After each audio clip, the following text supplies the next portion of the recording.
Bismillahirrahmanirrahim. Assalamu alaikum students. My name is Abdul Rahman and I'm teaching you biology. Students, in this session we are going to discuss about the evidences of evolution कि ये जो हमारे जहन में सवालात उठते हैं कि क्या एवोल्यूशन हुई भी है या नहीं, क्या उसका कोई सबूत भी मौजूद है या नहीं, तो उसके जो जवाब कुछ लॉजिक्स, कुछ एविडेंसेस के साथ देने की कोशिश की गई है, उनकी डिटेल्स बोर्ड पे देखते हैं। जी स्टूडेंट्स, पहली चीज तो ये स्टूडेंट्स के एवोल्यूशन अगर हो रही है तो हमें कुछ निशानात भी नजर आने चाहिए, ऑलराइट। और अगर नहीं हो रही तो फिर इसका मतलब है कि ये खाली फिलोसॉफिकल आइडिया होगा जिसको साइंस तस्लीम नहीं करती।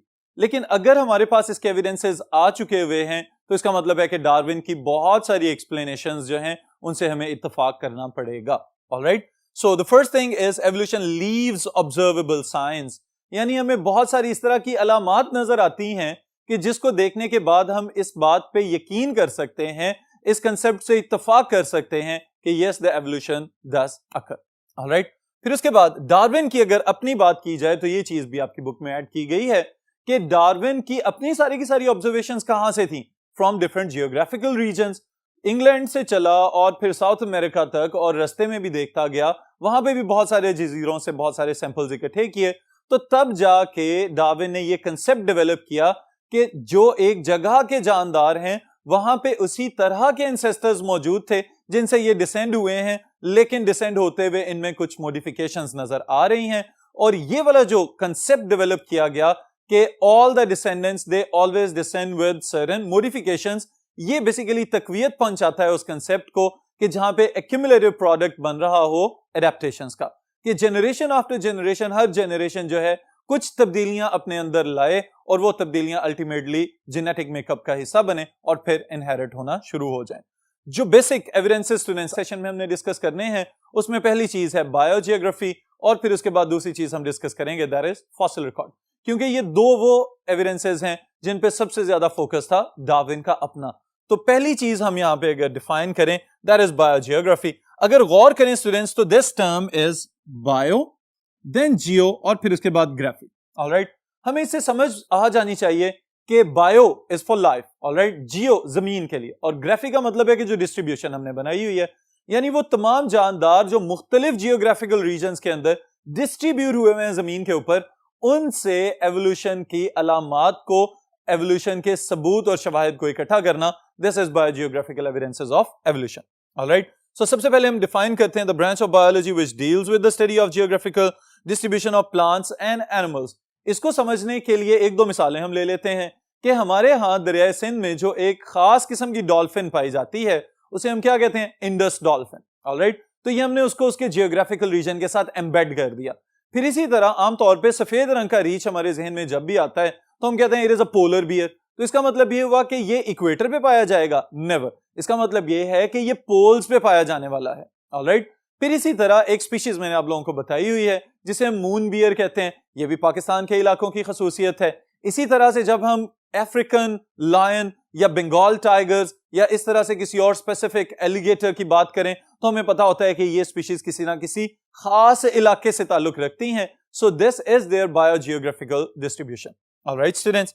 अब इसको अगर हम एविडेंस ऑफ एवोल्यूशन के साथ जोड़ना चाहें तो हम क्या कहेंगे, इट वाज सजेस्टेड, या बेसिकली हम यूं कहेंगे कि बायोजियोग्राफी जो है उसने ये आइडिया दिया डार्विन को that islands have many species of plants and animals that are endemic। endemic का मतलब क्या है कि वहां के मकामी उसी जगह पे रहने वाले थे, किसी और दूसरी जगह पे या दूर दराज इलाकों में नजर नहीं आते थे, बल्कि उनसे मुशाबहत रखने वाले जो करीबी तो थे लेकिन किसी दूसरे जियोग्राफिकल रीजन में मौजूद थे, उस तरह के ऑर्गेनिजम्स डार्विन ने ऑब्जर्व किए। बुनियादी तौर पे और आसान अगर इसको किया जाए तो हम यूं कहेंगे कि उन आइलैंड्स पे मकामी आबादी की कुछ अपनी ही खसूसियात थी जो किसी दूसरी जगह पे नहीं पाई जा रही थी, लेकिन करीबी आइलैंड्स के ऊपर जो ऑर्गेनिजम्स थे वो 100% आइडेंटिकल तो नहीं थे, लेकिन कुछ ना कुछ खसूसियात उनके दरमियान मुशाबहत पैदा कर रही थी, alright students. So there are endemic but closely related to the species of nearest mainland और आइलैंड। बेहतरीन मिसाल यहां पे दी जा रही है स्टूडेंट्स, एक अमेरिकन मैमल है, ऑलमोस्ट 30 इंच इसकी जो है वो लेंथ हो सकती है, छोटा सा है लेकिन प्लेसेंटल मैमल है। इसको हम कहते हैं क्या है, आर्मेडिलोस, ऑलराइट। अब इसके नाम से ही आप लोगों ने ये बात याद रखनी है कि इसको हमने क्या कहा, आर्मर्ड मैमल। आर्मर्ड मैमल इसको यूं कहा जा रहा है कि अगर इसकी हम शक्ल देखते हैं तो हमें पता चलता है कि इसकी बॉडी के ऊपर इस तरह से अल्लाह ताला ने एक प्रोटेक्टिव लेयर बना दी हुई है कि जो देखने में यूं लगता है कि कोई शील्ड है, कोई जरा बख्तर बनी हुई है। इस वजह से इसको हम कहते हैं this is the armoured mammal, alright, due to the presence of the thick scales.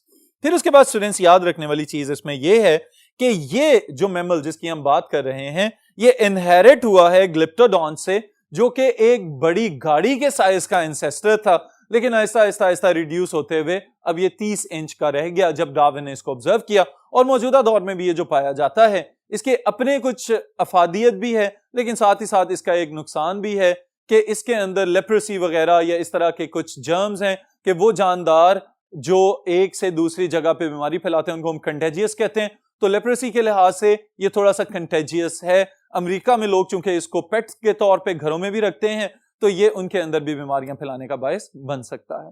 Alright students, ये वाली चीज हमारे सिलेबस में शामिल है तो हमने याद जरूर रखना है कि आर्मर्ड मैमल जो है ये बेसिकली इसके ऊपर साउथ अमेरिकन स्टेम्प की हम बात करेंगे कि ये वो एविडेंस है, वो सबूत हमें मुहैया कर रहा है कि yes some species they have certain biogeographical marks or biogeographical stamps on them. All right. Fossil record. अब स्टूडेंट्स फॉसिल रिकॉर्ड क्या है बुनियादी तौर पे कि बहुत सारे जानदारों की सक्सेशन होते हुए बकायदा हड्डियों की शक्ल में या ढांचों की शक्ल में या कास्ट की शक्ल में नजर आ जाती है जमीन के ऊपर। यानी इस चीज से हम ये अंदाजा लगा सकते हैं कि अगर ये डिसेंडेंट है तो इसका इमीडिएट एंसेस्टर इस शक्ल का नजर आता होगा एंड देन सो ऑन, पीछे की जानिब एक चेन बनती चली जाती है। तो फॉसिल रिकॉर्ड जब सक्सेशन की एक सीरीज प्रोवाइड कर रहा है तो ये भी एक स्ट्रॉन्ग एविडेंस है, बल्कि अगर हम इसको और ज्यादा इंटेंसिटी बढ़ाना चाहें तो हम कहेंगे it is one of the strongest evidences of evolution, और डार्विन ने भी इसी के ऊपर फोकस किया। ऑलराइट, फॉसिल्स को अगर हम डिफाइन करना चाहें we can say the actual remains और traces of the organisms that lived in ancient geological times, जो कदीम जमानों में जानदार मौजूद थे लेकिन आजकल उनके डिसेंडेंट्स हमें किसी और शक्ल में नजर आते हैं, या हो सकता है हूबहू उसी तरह के भी नजर आ जाएं, लेकिन वो जो बाकियात जमीन के नीचे से या बर्फ के अंदर से या रेत के अंदर से या पत्थरों के अंदर इंप्रेशंस की शक्ल में से नजर आ रहे हैं, उन सब चीजों को हम आज क्या नाम दे रहे हैं? These are fossils. Alright students, किस किस फॉर्म में ये हो सकते हैं? They could be embedded in sand और रेजिन और आइस। अब सैंड में बहुत सारे बने बनाए पूरे के पूरे स्ट्रक्चर्स भी हमें डिपॉजिटेड फॉर्म में मिले और बाद में खुदाई के जरिए उनको निकाल लिया गया। रेजिन क्या चीज है स्टूडेंट्स? जो कुछ दरख्तों में से आपने देखा होगा कि गम लाइक सिक्रीशंस रिलीज होती रहती हैं, और पुराने जमानों में उन गम्स के अंदर कुछ इंसेक्ट्स इतनी खूबसूरती से एम्बेड हुए कि अब मौजूदा दौर में उनको जेमस्टोन्स की शक्ल में भी फरोख्त किया जाता है। Basically they are biological fossils, इनको भी हम फॉसिल्स कह सकते हैं।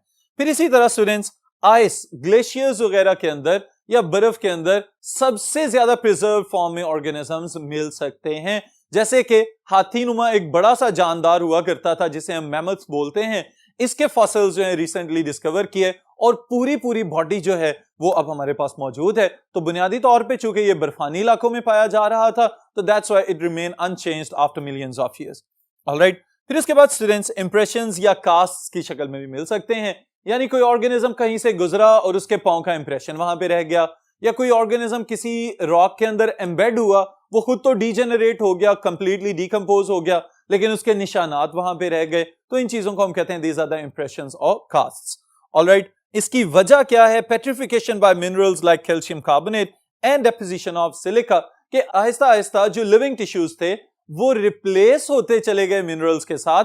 इस प्रोसेस को हम कहते हैं पेट्रिफिकेशन और पेट्रिफेक्शन। ऑलराइट, इसमें होता क्या है कि लिविंग टिश्यूज तो खत्म होते चले जाएंगे लेकिन उसकी जगह पे मिनरल्स आके वो जगह भर देंगे और फिर उसकी वजह से एक ऑर्गेनिज्म की हूबहू शक्ल या उसका कोई ना कोई इंप्रेशन आपको बना हुआ नजर आता रहेगा। Alright, so all these are different types of fossils. अब इसमें से फर्दर अगर हम एक इंपॉर्टेंट एमसीक्यू स्टेटमेंट बनाना चाहें तो what could be the possible different types of fossils? Students याद रखिएगा, trace fossils, mold fossils, cast fossils and true fossils. These are different types of fossils. अब फिर फॉसिल रिकॉर्ड की बुनियाद पे हम किस तरह से ये कह सकते हैं कि एवोल्यूशन हुई है, तो इसके लिए स्टूडेंट्स हम एम्बेड कर रहे हैं मॉडर्न साइंसेस को with some of the ancient discoveries, और इस एम्बेडिंग प्रोसेस को मजीद कन्वीनियंट बनाती हैं हमारी नई technology like biotechnology and genetic engineering. वो किस तरह से, इसको देखते हैं। जी स्टूडेंट्स, इसमें दो मिसालें मैं यहां पे वाजे कर रहा हूं आपके सामने। पहली चीज हमारे पास क्या है, it is the evolution of prokaryotes, यानी बैक्टीरिया वगैरह या बैक्टीरिया की तरह के एंसेस्टर्स जो हैं उनकी एवोल्यूशन के हवाले से क्या बात की जाती है। यह कहा जाता है कि these are the ancestors of all life forms, even the present day eukaryotes have evolved from ancestral prokaryotes.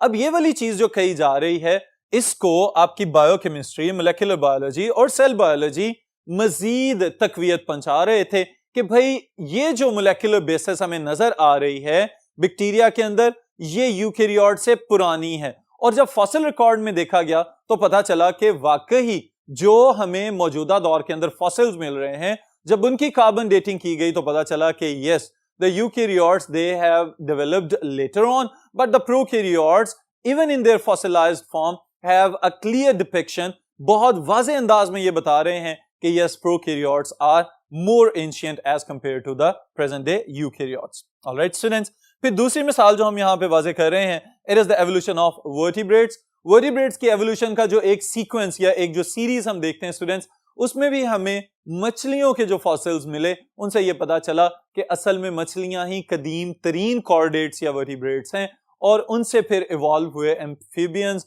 फिर उसके बाद रेप्टाइल्स, और रेप्टाइल से आगे फिर हमें दो डिफरेंट डोमेन्स बनती हुई नजर आती हैं, मैमल्स एंड बर्ड्स। तो ये वो तमाम खसूसियात हैं जिसकी बुनियाद पे हम ये कह सकते हैं कि yes, fossil record is one of the strongest evidence of evolution. Alright students, फिर इसमें एक इंपॉर्टेंट पॉइंट ऐड करते चलें कि एवोल्यूशन ऑफ हॉर्स की अगर हम बात करते हैं तो इसके मुतालिक भी कहा जाता है कि एक छोटे साइज का जानदार था, देयर वाज इयोहिपस, और फिर उससे इवॉल्व होते हुए 4-5 ट्रांजिशनल फॉर्म्स गुजारते हुए आज के दौर का जो घोड़ा आपको नजर आ रहा है, it has a complete series of evolution that was observed even by the Darwin. All right students, तो ये हैं दो एविडेंसेस अभी हमने डिस्कस किए हैं, बाकी इंशाल्लाह ताला नेक्स्ट सेशन में डिस्कस करेंगे।